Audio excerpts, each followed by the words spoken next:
welcome both of you, Hilary and Heidi. You're both H names, and I might a little bit confused, but we'll try to keep it. Your poems are both very different, so that should be helpful.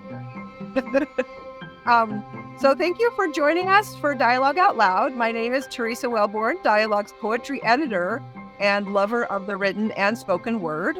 Founded in 1966, Dialogue is the oldest independent journal of Mormonism, publishing scholarship, poetry, art, and fiction on the Latter-day Saint experience. Today, we are in conversation with our poets from the 2024 summer issue, Heidi Naylor and Hilary Brown. Welcome to both of you. Thank you. Thank you. All right. So by way of introduction, we usually start with the bio. So I'll start off with Heidi.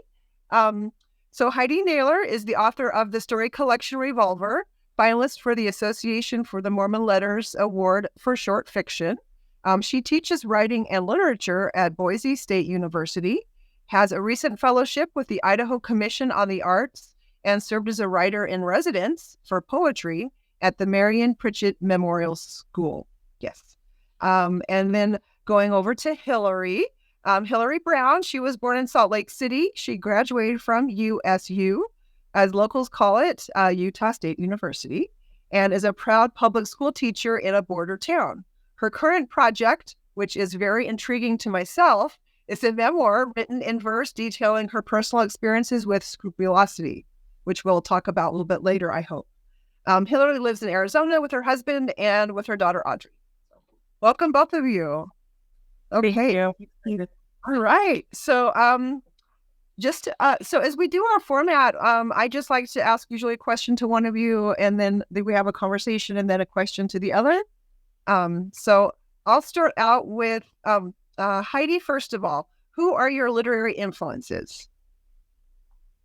My favorite writer, who I love to talk about, is Alice Munro, who unfortunately we lost on the 13th of this month. She won the Nobel Prize in Literature in 2013. She's a Canadian writer of short stories, and I think she is just amazing. I call her the goddess, and she is my favorite writer. But I also, I've been just really into poetry for the last 2.5 years. So I have some favorite poets, Maggie Smith, Mary Gordon, Richard Sykin, Stanley Plumley. I've been getting into his poetry lately. Linda Gregg, favorite Idaho poet, Carrie Webster. And so, and I enjoy the Mormon poets, Carol Lynn Pearson and Hilary. I enjoyed your poem so much. I have a book called, I'm looking at it now, Discoveries, 2 Centuries of Poems by Mormon Women, and I've been making my way through that, and it's super fun. So I'm just kind of an eclectic reader, voracious reader, and lover of language. Lovely. Okay. I love that you mentioned Maggie Smith. Her poem, Good Bones, is one of my favorite poems ever. So good. Yeah. It's a good one. Okay, wonderful. Jumping over to Hilary, tell us about your journey to becoming a writer/poet. Oh, I thought you were going to ask me the same question. I was all ready. I was like, oh, I got to hear the question first and think about it. Well, I had an English teacher in high school who was my creative writing teacher, and I had ended up in that class because I was failing the other elective. And anyway, so I was not doing well in school, but so moving into that creative writing class was the first time that I felt like I had a voice in school. And so that was my introduction to that feeling. And I that class was really focused on poetry, and I just fell in love with that way of expressing myself. And so I've been doing that since high school. My mother loves poetry, and she loved she's not a writer herself, but she's just extremely well read, and she loved poets like Edna St. Vincent Millay. Like, she was very into poets who had understood like form and meaning. She had a great respect for like the craft. So that was a huge influence to me. And I teach high school now here in Nela. So I would like to say that I wrote every day now, but that is not the case. I'm mostly working with other people's writing and teaching, but it's still, I think, a fundamental way that I see the world and engage with the world. That's awesome. That's so cool. I like how you said engaging with the world, and that's maybe like the lens that you use, one of the lenses you use to see the world. And I don't want to speak for Heidi, but I get a feeling that that's kind of brought us together tonight. Okay, so let's see. Oh, I also like that you talked about voice. Voice is so important, and sometimes in the LDS realm, I know there's been some movements and some discussions over periods of years about women's voices in maybe in the LDS church. You know, like are we heard? Are we seen? And I think that writing poetry, even though it might not be as mainstream as it could be, it's another way, right, that we can get our voice into the mix.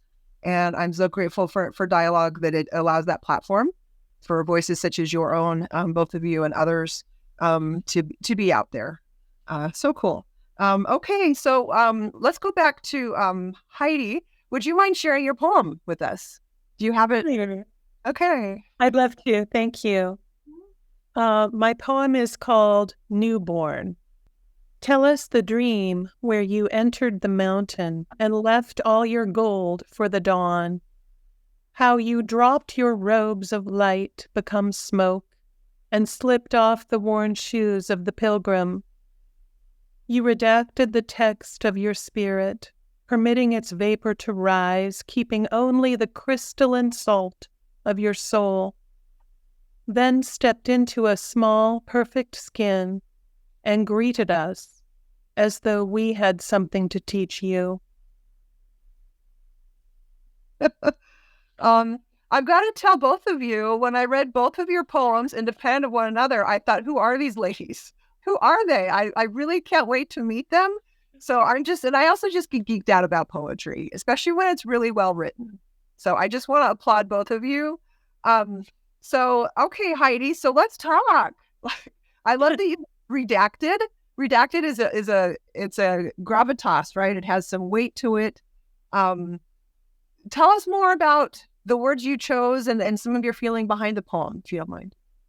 Well, I am a besotted grandmother, and I have 2 small granddaughters. And when I wrote this poem, both of these little girls live in Alaska. I live in Idaho, so I don't get to see them nearly as much as I would like to. Thank heaven for FaceTime and airplanes. But I was visiting when this little girl, it's my second little granddaughter, was born. And I was visiting, and she was just a couple of weeks old. And there's just nothing quite like holding a newborn baby. And I was holding her, and I just got this kind of breathtaking sense that this is a fully formed human being with a divine spark. She's got a beautiful soul and a spirit that I could feel. We have a beautiful doctrine in the LDS Church that talks about a premortal life where we were individual, we were unique, we were beloved. And I just got this sense that looking into her deep eyes, her deep dark eyes of, who are you? I just want to know you so much, and I love you so deeply. And we think often about, I think we talk often in our culture about, a baby is a blank slate. Look at all this potential. I remember, or we think about the baby in terms of us and what can we do for this baby and how can we teach this person and help them grow. And I remember saying to my younger brother one time when his newborn daughter was born, saying, look at all the mistakes you haven't made. Like, what a wrong perspective. He said, He said, "Yep, I'll make them." But I looked at, I've evolved, I guess, because I looked at this sweet little person and I just felt the strength of her spirit. And that's kind of what I was trying to capture in the poem. It's beautiful. Hilary, having read Heidi's poem before, do you have any thoughts you'd like to add on your reading of her poem? I think you captured exactly what you described. Like, I can feel that spirit as I'm reading it, and I love kind of the turn at the end, like you talked about that overwhelming feeling of I'm supposed to teach you, when you're feeling all of that power from this newborn. So I love the poem. The opening, like, I think the first and last lines were really resonated with me. Let me open it again. I love that you started with "tell us." I think that's just such a beautiful thing to say to a newborn. Tell us, like, this idea that they're coming with a story is so exciting. I think that's a beautiful invitation to a newborn. Thank you. I liked how you used the word pilgrim. Pilgrim is imbued with so many thoughts and feelings for so many of us. Pioneer/pilgrim, right?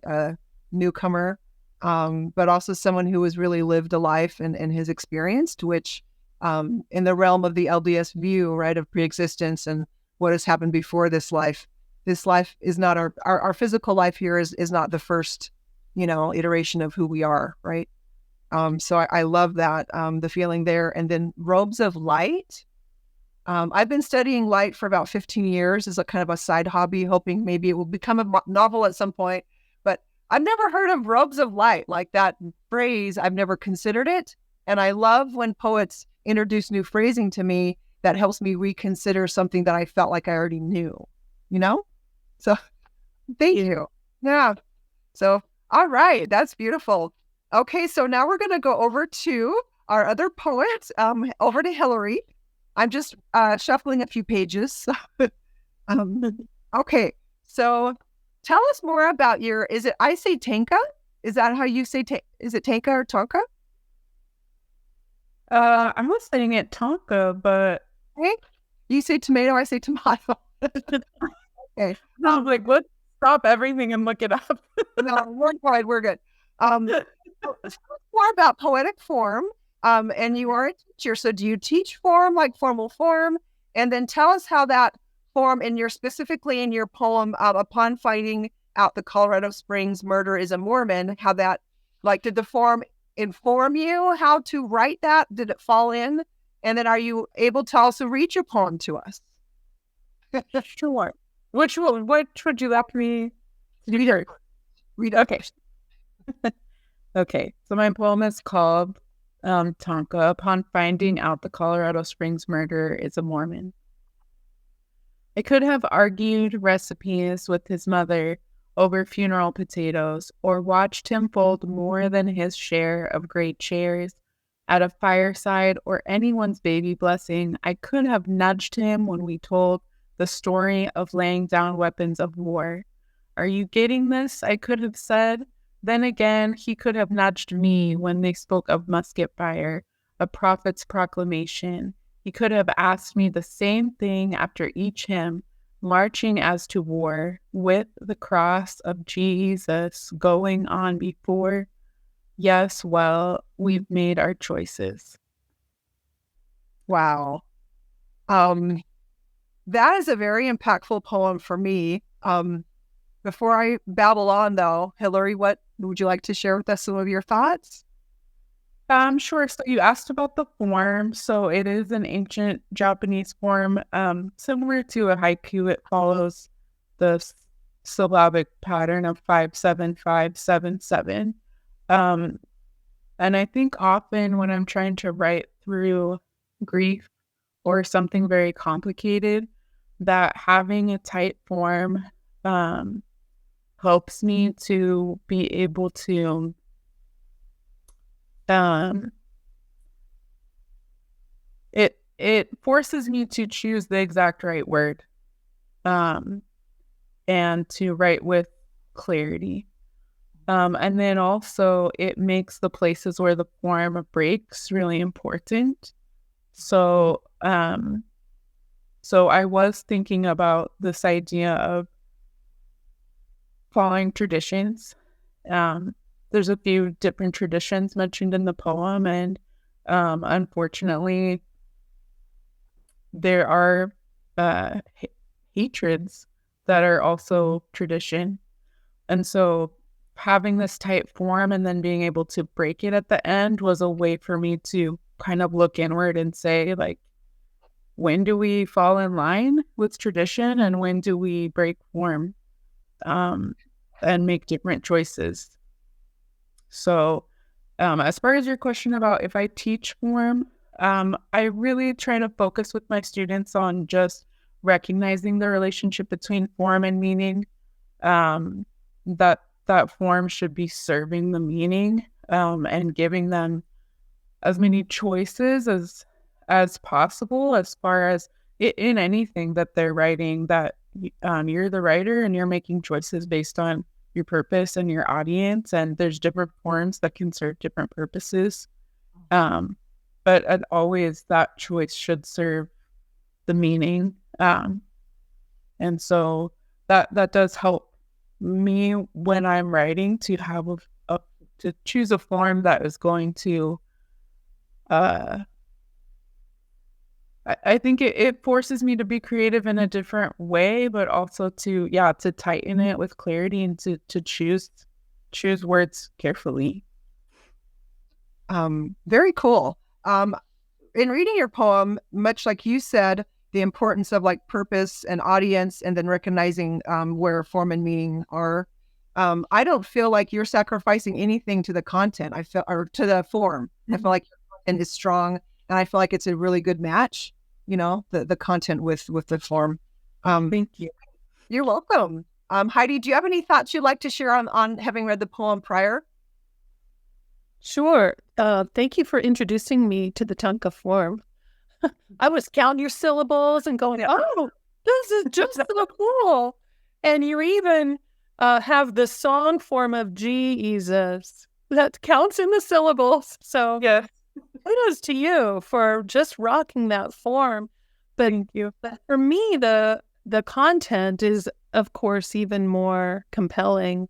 And there's kind of the hint that our very rich culture and doctrine does teach violence. You use the word hatred, but there is violence in the scriptures, in the Book of Mormon, which you kind of allude to in the poem. And along with that violence is love and responsibility for one another. And your poem brings those things too. I could have nudged him, and he could have asked me, and what responsibility do we bear for one another when it comes to interpreting we like to say the gospel is simple, but it's not always simple. When we have clear examples of violence as the way to go, especially in the Book of Mormon. And I think your poem asks us to interrogate that a little bit, along with the responsibility that we have for one another. Also, the poem brings up the concept of agency in the very end. And my understanding of the Tanka form is that there's a turn or a pivot, kind of like what a sonnet does. Yes. And near the end, generally, and your poem makes quite a pivot to, yes, well, we've made our choices. And while we bear some responsibility for one another and what informs those choices, ultimately the agency is ours. And your poem kind of insists on that in the end. Thank you. It's lovely. Thank you. I think it's really cool that, Hilary, that you wrote a poem about death and murder and very hard things, but in a way that's accessible and very thoughtful. and mingle spirituality in with it, which is really life, right? Like there's the violence, like, I don't know, stepping on a spider, or, something small like that, or it can be, the death of a larger realm.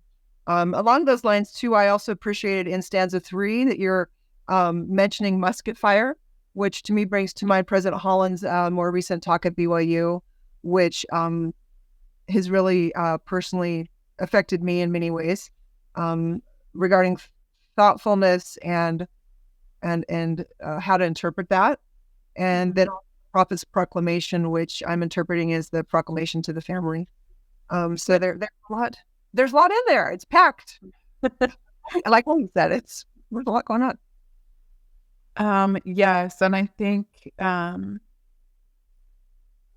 part of what I was trying to reconcile and deal with in writing this poem is kind of our culture's refusal to say, this is us too, this is part of us. We're very, Mormons as a people are very quick to lay claim to any positive assimilation with, or not affiliation with Mormonism. Any celebrity or politician who does something positive, we're very quick to claim them as ours. And I immediately saw the church not claim this person who had done this horrible thing and say, well, but he hadn't gone to church services for a long time. Instead of, as a people, being able to say, this is part of us too. Like, he was one of ours. He is one of ours. And to be able to hold that discomfort and that complication and say, when we have a prophet using the phrase musket fire to then turn around and say, this has nothing to do with us, it, to me, is not okay. And then I think it's okay to engage in the conversation and say, this is part of us. Let's talk about it. Yeah. I appreciate that, Hilary. In any group of individuals, any religion, any community or culture, you'll have ups and downs, right? You'll have dark and light, you'll have different shades. And I love how poetry makes the inaccessible more accessible, right? And while there might not be 100% clarity in many things, the older I get, the more I realize there's a lot of shades of gray, but definitely it introduces and invites others to consider points of view they may not have considered before in a different light. And there's something I'd like to share. Lucille Clifton, I don't know if she's one of your favorites, but she wrote a little poem here that makes me think of this Tanka. Child, I tell you now, it was not the animal blood I was hiding from. It was the poet in her, the poet and the terrible story she could tell.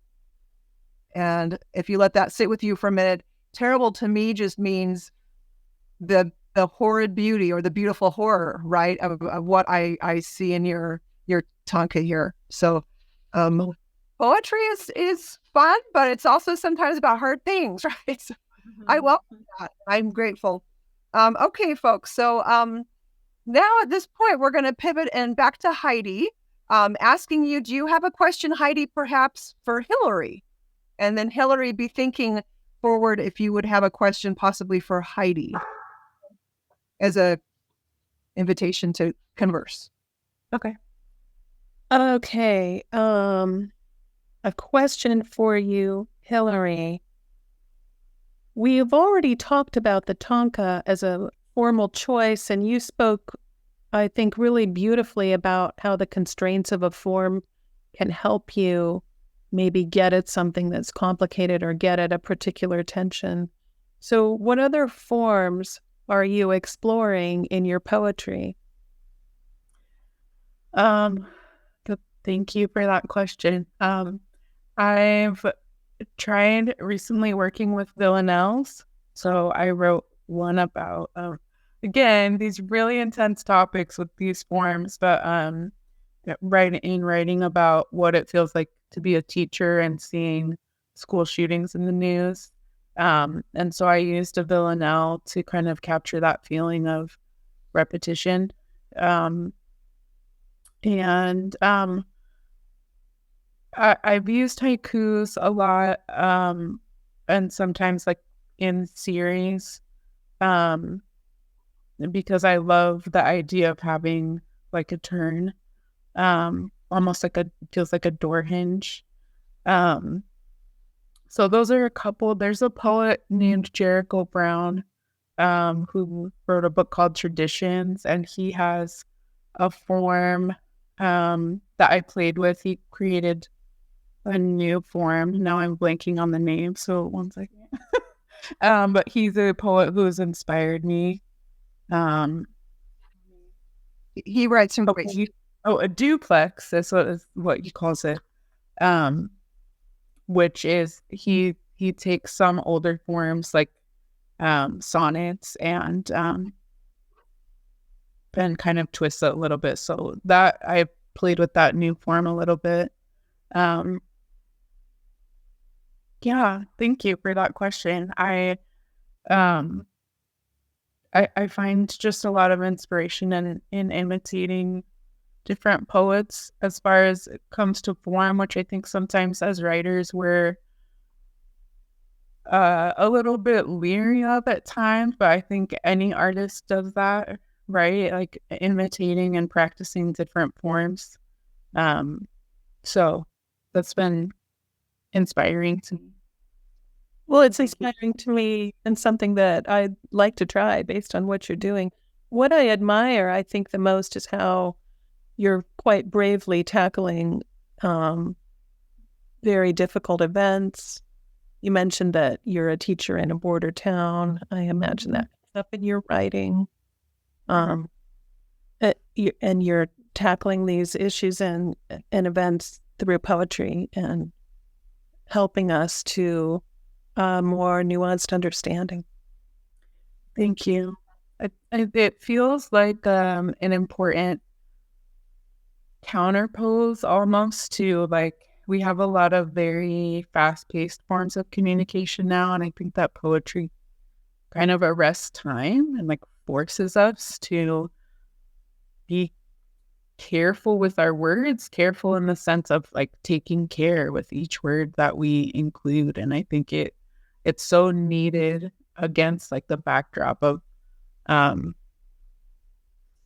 so much fast-paced communication. So Well said. I agree. Okay, guys, so we're going to move forward. And Hilary, do you have a question for Heidi or any thoughts on? Sure. Just again, looking back at your poem, I really like the phrase that you used, crystalline salt of your soul, because it just feels so clear. Just this idea of like,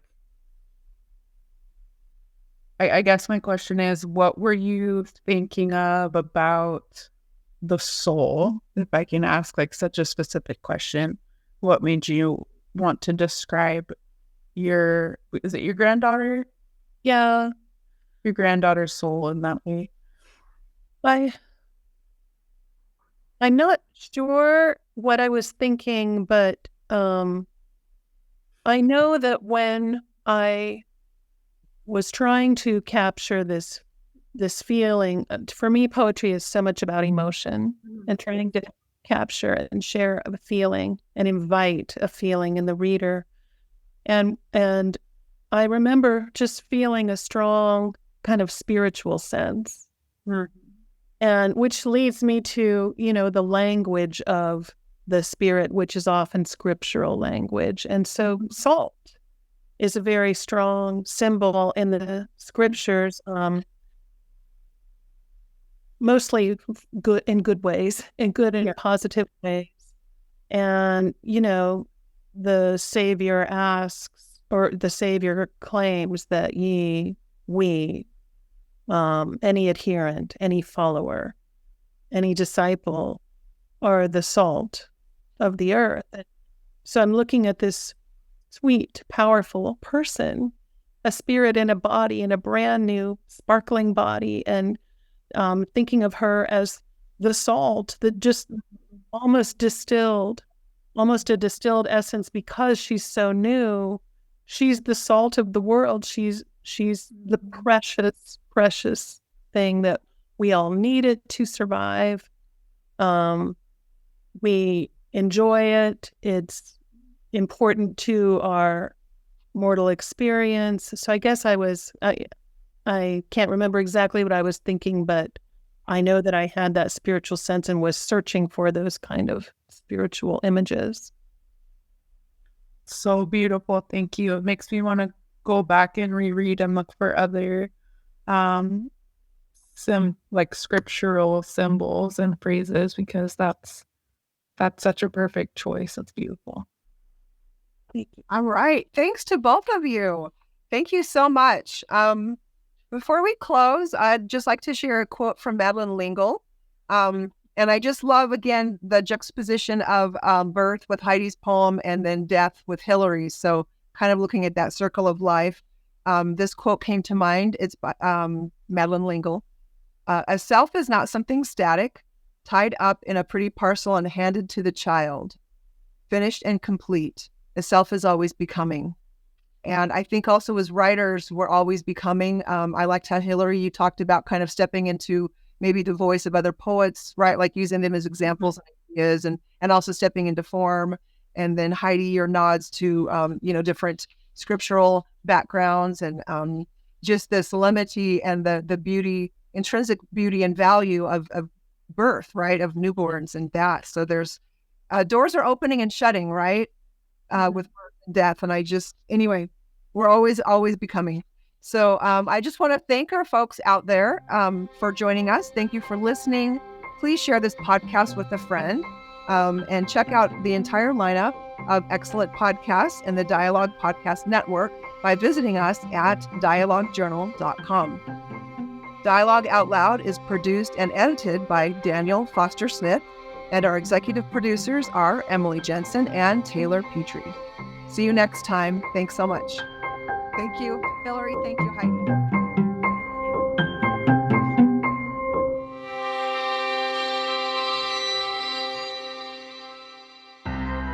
Greetings. My name is Rebecca DeSchweinitz, and I'm thrilled to serve as a board member at the Dialogue Foundation and as one of the hosts of Dialogue Gospel Study. In each episode, which we record live the second and fourth Sunday of every month, we welcome esteemed speakers from a variety of backgrounds to share their insights and perspectives on the Come Follow Me lessons. Our aim is to spark meaningful conversations about the scriptures, to connect them to our personal experiences and to our understandings and explorations of the gospel. To stay in the loop with our upcoming lessons and this opportunity to engage with Mormon thought, culture, and belief, be sure to visit dialoguejournal.com and sign up for our newsletter. By doing so, you'll receive updates and timely links to join our live stream lessons. Additionally, you can catch up on our past guests and episodes by subscribing to Dialogue Journal on YouTube, Facebook, or wherever you listen to podcasts.